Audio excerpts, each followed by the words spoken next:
तो हेलो अस्सलाम वालेकुम, कैसे हैं आप सब। उम्मीद करता हूँ ठीक होंगे। तो आज एक और नई वीडियो के साथ हम यहाँ पे हाजिर हुए। आप लोगों के लिए, जिस तरह आपको पता है, आपकी जो प्लेलिस्ट चल रही है आजकल, चल रही है सी शार्प की। तो हम जो है आज स्टार्ट करते हैं, फाइनली स्टार्ट करते हैं सी शार्प को पढ़ना, प्रोग्रामिंग को पढ़ना, कोडिंग को करना। ठीक है, इस वीडियो के अंदर मैं आपको बहुत सारी चीज़ें बताऊंगा जिस तरह सी शार्प हम स्टार्ट करेंगे इसके अंदर। और आपको बेसिकली ये आपको लिखे हुए नज़र आ रहे हैं सिंटैक्स, ये क्या है, इनका क्या मतलब है, ये भी आपको बताऊंगा। इन सब का क्लास प्रोग्राम क्या है, स्टैटिक वॉइड मेन क्या है। ठीक है, देन उसके बाद आपको बताऊंगा हमारे पास जो है किस तरह, हमारे पास कितने वेरिएबल्स होते हैं, हम किस तरह उनको यूज़ करते हैं, किस कंडीशन में वेरिएबल को, कौन से वेरिएबल को यूज़ करते हैं एडिशन कराने के लिए, सब्ट्रैक्शन कराने के लिए, दो नामों को जोड़ने के लिए। ठीक है, किसी भी हमारे पास जो टेक्स्ट है, कोई भी वर्ड है, कोई भी नाम है, जिस तरह नाम ले लें कोड और प्रोग्रामिंग प्रोग्रामिंग और कोड को एक साथ किस तरह स्टोर करवा सकते हैं। ठीक है, इसके अंदर हम कंडीशंस जो हमारे पास होंगी वो बहुत सारी होंगी, आपको आगे वीडियो में पता चलेगा। तो वीडियो स्टार्ट करने से पहले सबसे पहले आप लोग जाके चैनल को सब्सक्राइब कर दें। ठीक है, लाइक कर दें और बेल आइकन को प्रेस कर दीजिएगा, कोई भी नई वीडियो का जो भी नोटिफिकेशन है वो, ताकि आपके पास आ जाए। तो चलिए हम स्टार्ट करते हैं। सबसे पहले स्टार्ट लेते हैं हम सी शार्प से। मैंने आपको लास्ट वीडियो में बताया था कि सी शार्प के अंदर हम किसी भी चीज़ को प्रिंट किस तरह कराते हैं और प्रिंट कराने के बाद उसको पढ़ते किस तरह हैं। तो चलिए स्टार्ट करते हैं। यहाँ पे हम लोग लिखते हैं कंसोल कंसोल। ठीक है, ये आपने इसको डबल टैप करना है तो हमारे पास ये आ जाएगा। ठीक है, देन डॉट, अब हम लिखेंगे राइट लाइन। अब आप W लिखेंगे तो आपके पास ये इंटेलिजेंस शो हो जाएगी। तो आप इसको डबल टैप, जैसे ही डबल टैप करेंगे तो आपके पास ये आ जाएगा। ठीक है, यहाँ पे हम देंगे यहाँ पे हम पैरेंथेसिस लगाएंगे। पैरेंथेसिस लगाने के बाद यहाँ पे हम लिख देते हैं कोड विद टाउनी। ठीक है, यहाँ पे हमने कोड विद टाउनी लिखने के बाद इसका ब्रैकेट ऑफ करेंगे। ठीक है, जैसे ही हम इसका ब्रैकेट ऑफ करेंगे, ब्रैकेट ऑफ करने के बाद यहाँ पे हम लगाएंगे सिंटैक्स। ये हमारे पास सिंटैक्स होता है, ये हमें हर लाइन में लगाना ज़रूरी है, इसके बगैर आपका प्रोग्राम जो है एरर देगा। देन अगर हम इसको स्टार्ट करेंगे, देखें मैं आपको स्टार्ट करके दिखाता हूँ। इसको हमने स्टार्ट किया, ठीक है, ये प्रोग्राम स्टार्ट हुआ।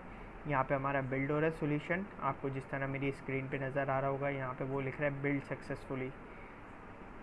ठीक है, अब ये काम क्या करेगा इसको चेक कर लेते हैं। ये हमारे पास बिल्ड हो रहा है और ये हुआ बिल्ड। ठीक है, ये बिल्ड हो गया हमारे पास। देखिए कुछ भी लिखा हुआ नहीं आ रहा है हमारे पास, नथिंग, कुछ भी लिखा हुआ नहीं आ रहा है। वो प्रिंट तो करवा रहा है लेकिन इतनी जल्दी उसको रन कर रहा है, इतनी जल्दी उसको रन कर रहा है कि हमें नज़र नहीं आ रही है वो चीज़ लिखी हुई। ठीक है, और देखें फ़ौरन ही ये बंद हो गया। फ़ौरन क्यों बंद हो गया? क्योंकि जो कंपाइलर है, जो हमारे पास सी शार्प का कंपाइलर है, हमने उसको बोला ही नहीं कि हमें भाई वो पढ़ना भी है। इतना टाइम वो दे ही नहीं रहा, फ़ौरन उसको चलाते साथ ही बंद कर रहा है। इसकी वजह क्या है? क्योंकि हमने इसको बोला है कंसोल डॉट राइट लाइन, का मतलब होता है जो चीज़ डबल कॉमा के अंदर है उसको आप सिर्फ प्रिंट करा दो। तो वो तो जाहिर सी बात है, जब वो प्रिंट कराएगा, प्रिंट कराने के बाद वो फ़ौरन बंद कर देगा। उसे हमने बोला ही नहीं है इतना हमें मौका दो, क्योंकि वो जैसे ही कंपाइलर रन होगा, वो कंपाइल करेगा इस इंस्ट्रक्शन को, कंपाइल करने के बाद फ़ौरन बंद कर देगा। देन हम यहाँ लिखते हैं, इसको लिखने के लिए, हमें रीड करवाने के लिए यहाँ पे होता है कंसोल। ठीक है, ये कंसोल डॉट रीड लाइन, ये हमारे पास कंसोल डॉट रीड लाइन, और यहाँ पे हमें इसने इंटेलिजेंस दे दिए कि हाँ आपको यही काम करना है। जी बिल्कुल हमें यही काम करना है, तो हम इसको डबल टैप कर देंगे, ठीक है। देन अब इस ये जो हमने लिखा है console dot write line code with टॉनी और console with read line. Console dot write line का सी शार्प में मीनिंग होता है कि जो भी चीज़ आपको डबल कॉमा के अंदर नज़र आ रही है, बोल्ड हुई भी नज़र आ रही है, उसको आप सीधे से प्रिंट कर दो। प्रिंट करने के बाद हमने कहा उसको कि भाई हमें तो पढ़ना है, तो हमने उसको इंस्ट्रक्शन दी कि console dot read line. Console dot read line का मतलब होता है कंसोल हमें वो लाइन रीड भी करनी है, जब तक हम उसको बंद ना करना चाहें, वो हम पढ़ सकें। जब तक हम उसको पढ़ ना लें तब तक उसको बंद मत करना। और यही काम अब दोबारा देखते हैं। ये देखिए यहाँ पे बिल्ड हुआ आपके पास, ये देखिए ये लिखा हुआ आ गया कोड विद टॉनी। अब हमारा प्रोग्राम बंद नहीं हुआ है। क्यों? इसकी वजह ये है कि हमने उसको बोला, हमने उसको बताया कंपाइलर को कि आप जो है इतना हमें टाइम दो कि हम इसको रीड भी कर सकें, ठीक है। देन हम इसको बंद करते हैं, ठीक है। अब आ जाते हैं, ये तो हो गया हमारा बेसिक जो सी शार्प को स्टार्ट करने के लिए हम लोग सबसे पहले ये लिखते हैं। आप यहाँ पे कुछ भी लिखो, अपना नाम लिखो, जिस तरह हम नाम ले लेते हैं, हम लोग नाम ले लेते हैं किसी भी चीज़ का, जैसे हो गया रेनी वेदर, वेदर, ठीक है, रेनी वेदर। अब हम इसको स्टार्ट करते हैं, देखते हैं ये प्रिंट करता है या नहीं। देखिए इसने यहाँ पे फ़ौरन प्रिंट कर दिया रेनी वेदर। हमारे पास जो ये इसके अंदर चीज़ होगी वो एज इट इज़ प्रिंट कर देगा, ठीक है। देन इसके बाद हम लोग स्टार्ट करते हैं सिंटैक्स। सी शार्प के सिंटैक्स क्या होते हैं, ठीक है। सबसे पहले आ जाते हैं आपके यहाँ पे ये यूजिंग सिस्टम लिखा हुआ है। ये हमारे पास एक नेम स्पेस होती है सी शार्प के अंदर, जो हमारे पास बिल्टन होती है, हमारे पास बिल्टन होती है कंसोल एप्लीकेशन पे, ठीक है। कंसोल एप्लीकेशन पे हमारे पास बिल्टन होती है, ठीक है। और ये जो हमारे पास है ये हमारे पास क्लास के लिए यूज़ होती है। एक यूजिंग सिस्टम एक आप समझ लें कि बना बनाया कीवर्ड है, ठीक है। वो कह रहा है कि अब इसकी जब हम इसके ऊपर एरो को लेके जाते हैं तो वो हमें वो दिखा देता है, इंटेलिजेंस दिखा देता है, एआई दिखा देता है विजुअल स्टूडियो की। तो ये क्या कह रहा है, यूजिंग डायरेक्टिव इज़ अननेसेसरी। ये हमारे पास कुछ अननेसेसरी चीज़ें हैं जो आ जाती हैं, ठीक है। ये कह रहा है ये भी अननेसेसरी है, ये भी अननेसेसरी है, और ये भी हमारे पास अननेसेसरी है, जो मतलब वो ऑटोमेटिकली कंस्ट्रक्ट होती हैं पहले से प्रोग्राम बनाने से। चलिए ये नेम स्पेस पे आ जाते हैं। ये नेम स्पेस हमारे पास है क्या असल चीज़, ये नेम स्पेस। नेम स्पेस एक कीवर्ड है, एक सिंटेक्स है, जिसके आगे आपका प्रोग्राम का नाम लिखा हुआ होता है। जैसे मैंने बनाई हुई कंसोल एप्लीकेशन 3, ठीक है। तो यहाँ पे नेम स्पेस कंसोल एप्लीकेशन 3 दे रहा है वो, मतलब कि इसको वो कह रहा है कि आपका जो प्रोग्राम है, जो आपका मेमोरी में सेव हुआ है, उसको आपने कंसोल ऐप 3 के नाम से सेव किया हुआ है। देन उसके बाद कर्ली ब्रेसेस आ जाते हैं। ये कर्ली ब्रेसेस किस लिए यूज़ होते हैं, ये बताते हैं कि आपका जो प्रोग्राम है वो यहाँ से शुरू होकर देन यहाँ पे ख़त्म हो रहा है। ये कर्ली ब्रेसेस ये बताते हैं, स्टार्ट और एंड बताते हैं प्रोग्राम का, ठीक है। अब हमने फर्स्ट कर्ली ब्रेसेस ओपन किया, देन उसके बाद हमने एक क्लास बनाई। क्लास से क्या मुराद होता है, हमने एक जगह एलोकेट कर दी मेमोरी में कि क्लास प्रोग्राम के नाम की एक क्लास बनी हुई है, जिसके अंदर हमारे पास ये प्रोग्राम पड़ा हुआ है, ठीक है। देन ये हमारे पास अगेन जो स्टैटिक आ जाता है, ये हमारे पास जो है स्टैटिक जो है, स्टैटिक कीवर्ड है हमारे पास। इसी तरह हमारे पास प्राइवेट होता है, पब्लिक होता है, ठीक है। स्टैटिक और पब्लिक जो हैं दोनों एक ही चीज़ के लिए यूज़ होते हैं। दोनों का मतलब आप क्लास से बाहर भी काम कर सकते हो, हम इस क्लास से बाहर यहाँ पे भी काम कर सकते हैं, इसको एक्सेस करवा सकते हैं इधर बाहर।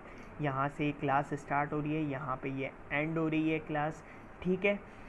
अब वॉइड भी कीवर्ड है कंसोल एप्लीकेशन का हमारे पास, ठीक है।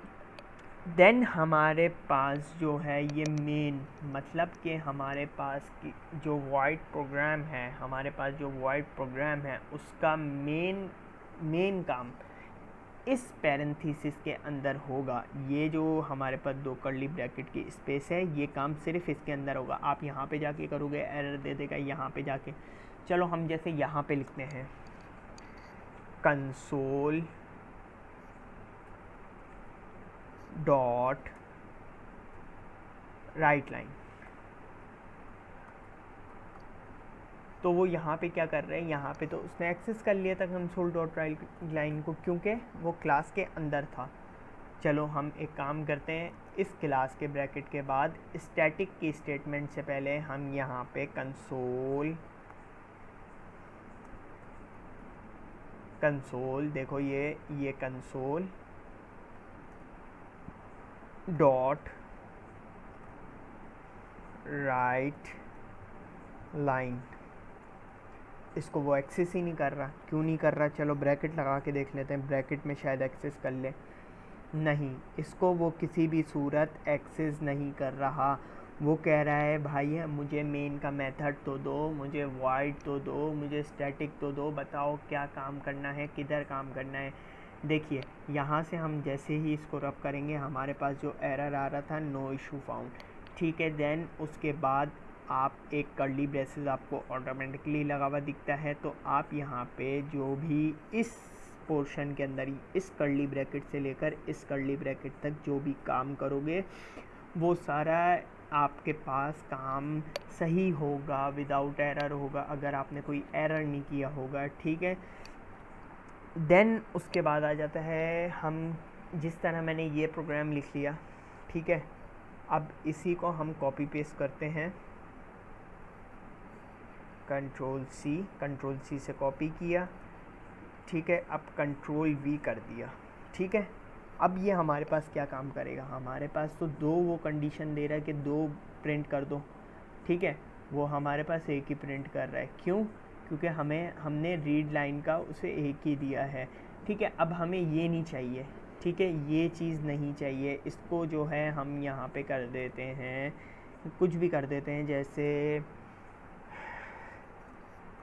समर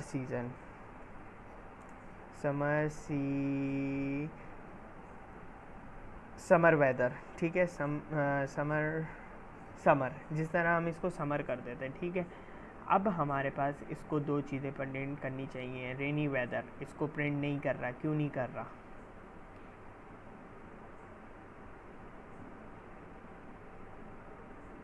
ठीक है। अब जो है हमें इसको प्रिंट नहीं करवाना है, हमें कुछ भी प्रिंट नहीं करवाना है, हमने यहाँ कोई स्टेटमेंट नहीं दी, ठीक है, यहाँ कोई स्टेटमेंट नहीं दी, हमें इसको भी प्रिंट नहीं करवाना है। तो यहाँ पे ये ऑप्शन आप देख रहे हैं, यहाँ पे आप जैसे ही अपना कर्सर लेके जाएंगे तो आपको इंटेलिजेंस दे देगा कि आप क्या करो भाई, आप करो कंट्रोल के या कंट्रोल सी, ठीक है। इसको हम कर देते हैं ऐसे और इसको हम करते हैं कंट्रोल के, ठीक है। तो ये कमेंट हो जाता है हमारे पास। यहाँ से आप जाके जैसे ही यहाँ पे जाओगे आपको ये लाइन फ़ौरन उसने कमेंट कर दी, ठीक है, क्योंकि कर्सर हमारा यहाँ था। इसको कमेंट से हटाना है, हमने लो भाई कमेंट से हटा दिया। अब हमारा कर्सर यहाँ है, ठीक है, हमने इसको कमेंट करा, ठीक है, हमने इस लाइन को भी कमेंट कर दिया कि रेडी ना करो भाई कोई चीज़। यहाँ पे वो हमारे पास क्या आउटपुट देगा, चलिए चेक करते हैं। सबसे पहले ये बिल्ड हुआ, हमारे पास कुछ भी आउटपुट नहीं आ रहा, नथिंग। ये देखें स्पेस इसने लिया हुआ है लेकिन हमारे पास शो नहीं करा रहा, क्यों, क्योंकि हमने कमेंट कर दिया। इसके अंदर ये होता है कि अगर हम किसी भी चीज़ को कमेंट कर देते हैं तो वो हमारे पास शो नहीं होती। अब हम यहाँ जाते हैं, यहाँ से कमेंट आउट करते हैं, इसको भी कमेंट आउट करते हैं, ठीक है। कमेंट आउट कर दिया, इसको भी कमेंट आउट करने के बाद हमारे पास ये आ गया, ठीक है। देन इसके बाद चलते हैं C# के वेरिएबल्स कितने होते हैं हमारे पास।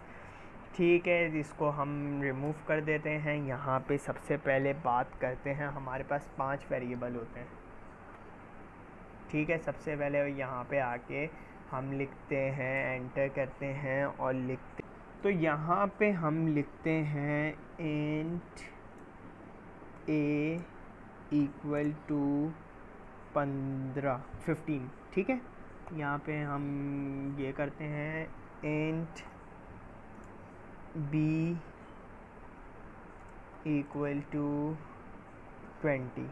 ठीक है, हमने ये 2 वेरिएबल कर दिए। देन हमने इनके साथ करना क्या है, ठीक है, अब हमने जो है इनको करना है ऐड, मतलब हमने एडिशन करनी है।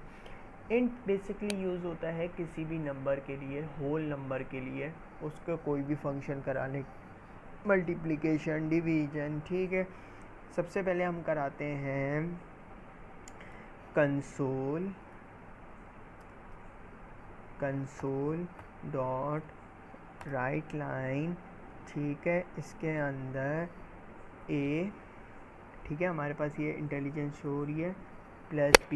ये देखो वो बता रहा है कि हम लोग a प्लस b कर सकते हैं। अब हमने करना है a माइनस b। ठीक है, देन हमारे पास ये किया, यहाँ पे हमने लिखा कंसोल डॉट रीड लाइन। ठीक है, यहाँ से इंटेलिजेंस हमने उठा लिया, डबल टैप किया। ठीक है, हमारे पास ये एक प्रोग्राम लिख गया। अब ये काम क्या करेगा, सबसे पहले देखिए 15 माइनस 20। ठीक है, ये हमारे पास आंसर क्या दे रहा है, -5। ठीक है, तो अब जो है हमने इसको कराना है, इसके अंदर हमने एंटर किया इंट c। ठीक है, इंट c इक्वल टू 50। ठीक है, हमने इसमें c ऐड कराना है। ठीक है, और हमने यहाँ लिख दिया मल्टीप्लाई c। ठीक है, हमने उसको कहा कि आप a को माइनस करो b से, देन मल्टीप्लाई कर दो c से। ठीक है, देन हमारे पास क्या आंसर आता है, 958। ठीक है, 55 से 958 होता है। ठीक है, माइनस में आ रहा है क्योंकि हमारा 2 का आंसर माइनस में आया था। ठीक है, देन हम यहाँ पे करते हैं, इसको चेंज करते हैं। अब हम यूज़ करते हैं, इसको पूरे को मिटा देते हैं। ठीक है, यहाँ पे लिखते हैं string स्ट्रिंग। नेक्स्ट वेरिएबल की तरफ आते हैं, स्ट्रिंग। हमें क्या लिखना है, नेम। ठीक है, इक्वल टू, ठीक है, यहाँ पे ये करते हैं, यहाँ हम लिखते हैं अनस। ठीक है, देन हम यहाँ पे ये कर देते हैं। ठीक है, हमने यहाँ पे सिंगल नहीं लगाना है, यहाँ पे डबल लगाना है। Sorry, I forget it. यहाँ पे हमने इसको डबल में कर दिया। ठीक है, यहाँ पे डबल लगाने के बाद हमने एक को हटा दिया क्योंकि वो डबल आ गया, हमारे पास ये आ गया। ठीक है, देन हमने किया स्ट्रिंग एल, मतलब लास्ट नेम। ठीक है, लास्ट नेम हमारे पास क्या होगा, यहाँ पे हम कर देते हैं, कुछ भी कर देते हैं, जैसे खान। हमने इसको इसके अंदर रखना है कि HAN। ठीक है, हम स्ट्रिंग को ऐड करा देते हैं। आप दोनों स्ट्रिंग को ऐड कर दो भाई, आप कुछ नहीं करो, आप दोनों स्ट्रिंग को ऐड करके प्रिंट करवा दो। हम यहाँ लिखते हैं नेम जैसे लिखा तो हमारे पास ये वेरिएबल आ गया, प्लस एल नेम। ये देखें हमारे पास इंटेलिजेंस में आ चुका है, यहाँ पे हम एंटर करेंगे। ठीक है, देन हमारे पास ये इधर कोई एरर नहीं है। देन हम इसको स्टार्ट करते हैं। ठीक है, तो हमारे पास क्या लिखा आ गया, अनस खान। ये हमारे पास ज्वाइन हुआ आ गया। ठीक है, देन ये हमारे पास ये भी हो गया, हमने स्ट्रिंग को भी यूज़ कर लिया, इंट को भी यूज़ कर लिया। अब हम यूज़ करेंगे डबल के कीवर्ड को, कि हमारे पास डबल का कीवर्ड क्या काम करता है, डबल का कीवर्ड है क्या। आप लोगों को नया लग रहा होगा सब कुछ, पता नहीं क्या क्या ये पढ़ाया जा रहा है। डबल का बेसिकली कीवर्ड यूज़ होता है हमारे पास जो पॉइंट की वैल्यू है, जिस तरह 4.5, 6.5, 9.5, 11.5, मतलब वो वैल्यू जिसमें हमारे पास डेसिमल पॉइंट यूज़ हो रहा है। तो हम यहाँ पे लिखते हैं डबल, या हमारे पास आ गया डबल का कीवर्ड, ठीक है, डबल ए, ठीक है, ए के अंदर हमारे पास 12.5, ठीक है, देन डबल